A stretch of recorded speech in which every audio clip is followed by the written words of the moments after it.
اب یہ ہم خبر آپ کو دیں گے، امریکی سفیر ڈونلڈ بلوم کی نگراں وفاقی وزیر گوہر اعجاز سے ملاقات ہوئی ہے، جس میں دو طرفہ تجارتی تعلقات، باہمی تعاون کو فروغ دینے پر تبادلہ خیال ہوا ہے۔ مزید کن امور پر گفتگو ہوئی ہے اس ملاقات میں، مزید ہم بات کریں گے بول نیوز کے نمائندہ عمر حیات سے۔ عمر، آگاہ کیجیے گا ملاقات کے حوالے سے۔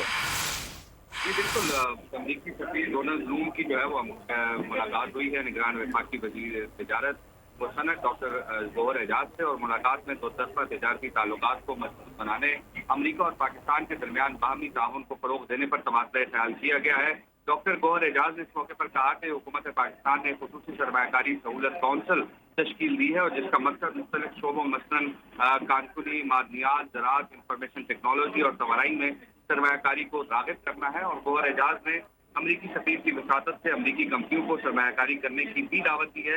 گوہر اعجاز نے سفیر کے ساتھ اقتصادی بحالی کے منصوبے کے لیے حکومتی کوششوں کے بارے میں تفصیل سے بتایا، اور ڈاکٹر گوہر اعجاز نے پاکستان کے مستقبل کی معاشی ترقی کی اہمیت کو اجاگر کیا، اور امریکی حکومت کی مسلسل حمایت textile, value added food products, تازہ آم، کھجور اور ٹھیک ہے، بہت شکریہ عمر، اپڈیٹ کر رہے تھے آپ۔